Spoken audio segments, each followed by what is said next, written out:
What is up, everybody? Dutch with Deep Box Games, and today we are going to be going over everything we know so far over Pokemon Let's Go Pikachu and Let's Go Eevee. That's going to be everything from Nintendo's Treehouse Live E3 conference. Now, before we dive into that, please don't forget to smash that like button and subscribe to the channel if you haven't already for more awesome content. Now, the first thing I wanted to go into was some of the controversy on whether to pick up the game or not. Is this a game for us, and is this something that I want to play? Is it too easy or not? I want to talk about that because at the beginning of the Nintendo Treehouse conference, you see Mr. Masudo himself talk about that this game was designed for people that may have not had access to Pokemon Go, whether you didn't have a phone to play it because you are too young or your parents wouldn't allow you, or maybe you just have never picked up a Pokemon game at all and you're fresh to the series. It could be pretty overwhelming with special attack and defense and speed and worrying about your IVs and your EVs if you don't even know what those are. So this game is a little bit more watered down for those more casual people that are just now trying to get in there. And he has also said that this is a game that he wants to bring everyone together, whether you're from the trading card game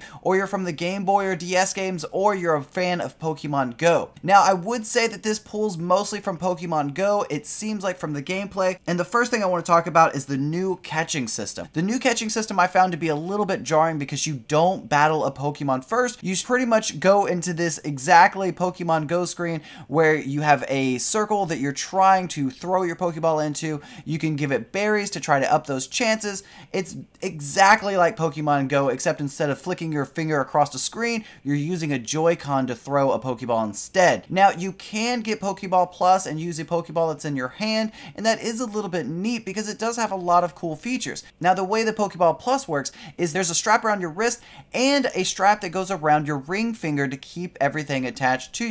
There's a button on top for canceling and starting your throw, and there's also the Joy-Con where the Pokeball button is that you can actually use for walking around. Now, the ring around that does light up in a plethora of colors and is all determined on the type of Pokemon that is inside of it, but people that have pre-ordered the Pokeball or that get Pokeball Plus in the stores will be finding that there's a Mew inside of it, so as you're driving home, you can actually shake the Pokeball and hear a Mew cry out. Now, even though the catching system is a little bit jarring for some people that do want to battle the Pokemon first, they need to keep in mind that battling has not been taken out altogether. There is still battling with NPCs, and there are tons of NPCs. Just like in the original game, as you're going through each town and the forests in between, you will find a plethora of players and NPCs that you will run into. Now, talking more about Pokemon that you battle with, we do have our partner Pokemon. There's the Pikachu and the Eevee that will be coming with whatever game version you're getting, and those are going to be our partner Pokemon or your shoulder or hat Pokemon. If you get Pikachu, you're going to have Pikachu on your shoulder and Eevee will be riding on your head, which is a pretty neat feature. Now, they do have their own passive ability, which is basically an item find. As you're walking around, you'll actually notice that Pikachu or Eevee's tail will start flapping back and forth, which indicates that there is an item nearby. So they do have their own kind of passive abilities, if you will. On top of that, Pokemon that you catch in the wild or that you start with will also be able to follow you around, which is a really neat function because I've always wanted that. So not only can you have Pokemon on your shoulders and follow you, you can also ride a lot more Pokemon than we're used to. Instead of the old mechanics where you had certain Pokemon that you could ride, now it seems like there are a lot more Pokemon that you can ride around, as we saw in the Treehouse demo where they actually were riding Onix around, which I thought looked so amazing. I really enjoyed that. Now, continuing with Pokemon, there also is the auras that you see in the demo as you're walking around. So the way this is going to work is you will be seeing Pokemon in the wild. It won't be random encounters anymore. You'll see the Pokemon that you can walk into, just like in Pokemon Go. You're finding them and they will have an aura around them. Now, if they don't have an aura, that means you're probably going to find an ordinary Pokemon. But let's say it has the red aura, that means you're going to be finding a larger Pokemon. Or if it has the blue aura, you're going to be finding a smaller Pokemon.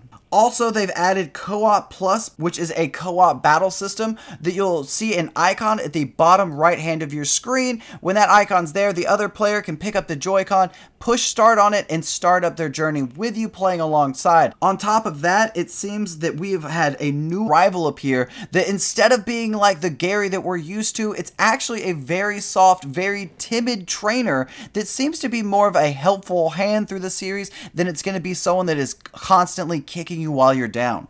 Speaking of new NPCs, it also seems like this is going to be a very awesome world to explore, seeing how there are tons of NPCs scattered around the city to either trade rare Pokemon for other Pokemon, or to possibly just tell you more about the story of the town that they're in. Also, traveling through each city, you're definitely going to want to stop by each gym to see how they've been redesigned and how much better they look when they've been updated so much with all the new graphics and textures.